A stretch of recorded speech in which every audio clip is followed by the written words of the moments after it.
नमस्कार, मेरो channel food क्याप्सुलमा यहाँहरूलाई स्वागत छ। म यस भिडियोमा बजारमा पाउने जस्तै डोनट घरमा नै कसरी बनाउन सकिन्छ भनेर देखाउँदैछु। ल पकाउन सुरु गरौँ है त।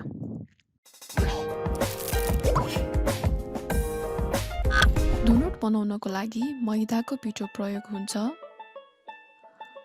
मैदाको पिठोलाई चालेर लिनुपर्छ। मैले यहाँ मैदाको पिठोलाई चालेर एउटा गहिरो भाँडामा राखेको छु। सबै पिठोलाई बिस्तारै बिस्तारै चालेर लिने।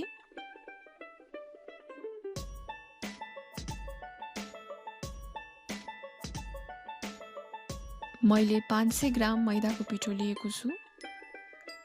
अब पिठो मुस्नको लागि पानी तयार गरौँ। त्यसको लागि एउटा भाँडामा मनतातो पानी राख्ने। त्यसमा बजारमा पाइने ड्राई एक्टिभ इस्ट राख्ने, चिनी राख्ने,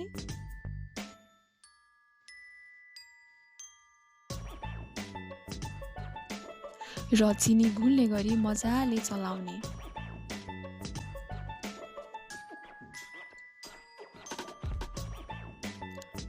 मैदाको पिठोमा तेल हाल्ने। हामी यहाँ बिना अन्डाको डोनट बनाउन गइरहेका छौँ। त्यही भएर हामी अन्डाको सट्टामा तेल प्रयोग गरिरहेका छौँ।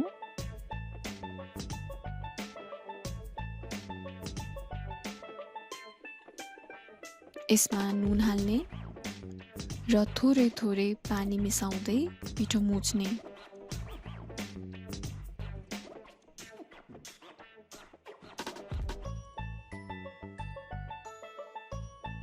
पिठो मुस्दा एकैचोटि पानी हाल्न हुँदैन, थोरै थोरै गर्दै मुस्दै जानुपर्छ।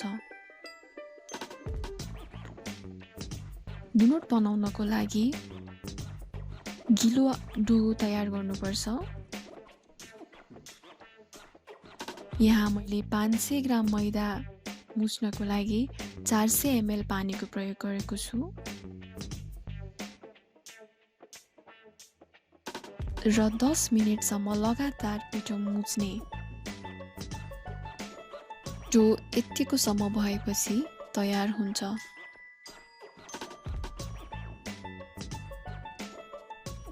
पिठोमाथि तेल दल्ने। यसले पिठो फुट्न दिँदैन। भाँडालाई छोपेर रातभरि छोड्दिने।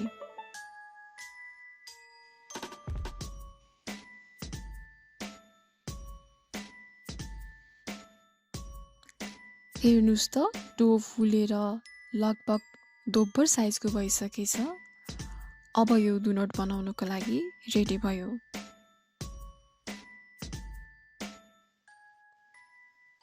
एउटा ट्रे लिने र त्यसमाथि पिठो छर्ने र डोनट राख्नको लागि तयारी गर्ने।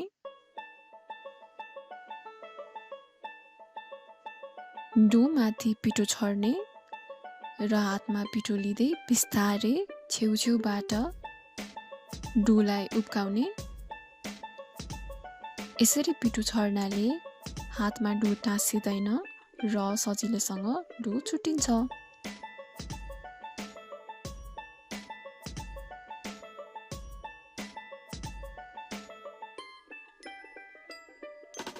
यसरी घुमाउँदै घुमाउँदै डो निकाल्ने।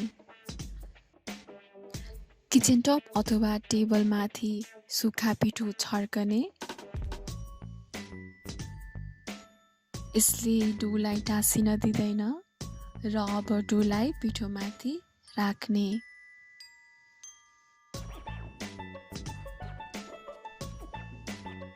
हातमा सुक्खा पिठो लिँदै यसलाई फैलाउँदै जाने।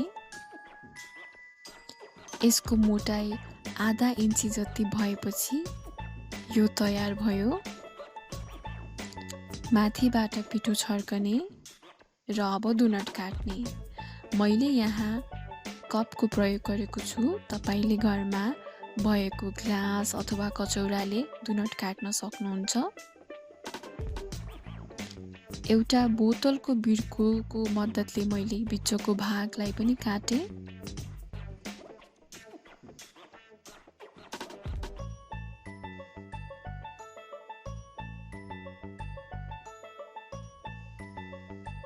बिचको भागलाई निकाल्ने र डोनटलाई ट्रेमा राख्दै जाने।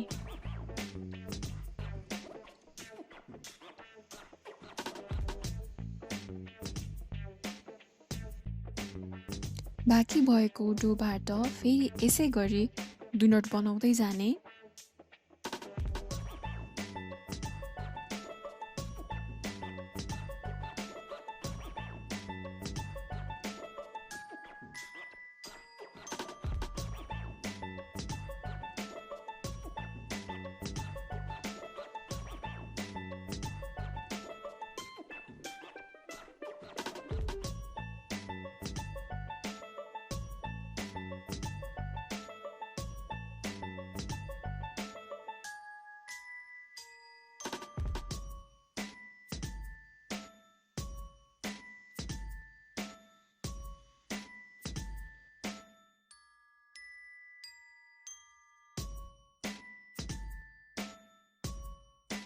काटिएर राखेको डोलाई 1 घण्टासम्म फुल्न दिनुपर्छ।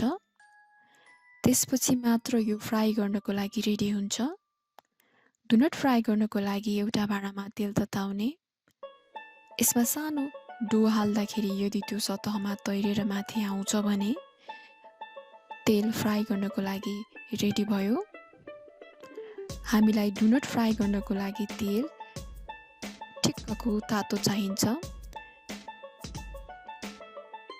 तेलमा एउटा एउटा गरेर डोनट राख्दै जाने, भाँडामा अटाएसम्म डोनट फ्राई गर्ने। एकापट्टि रातो भइसकेपछि डोनटलाई पल्टाउने र दुवैपट्टि रातो हुन्जेलसम्म पकाएर फ्राई गर्ने।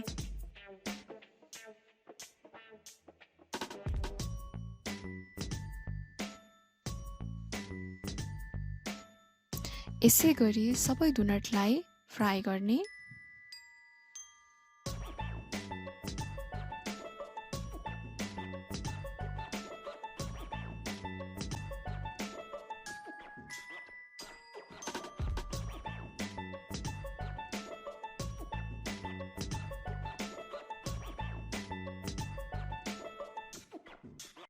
तपाईलाई यो भिडियो कस्तो लाग्यो? कुनै सल्लाह, सुझाव वा जिज्ञासा भएमा कमेन्ट गर्न नभुल्नुहोला। साथै हाम्रो च्यानल फुड क्याप्सुललाई सब्स्क्राइब गरेर सहयोग गरिदिनुहोला। धन्यवाद।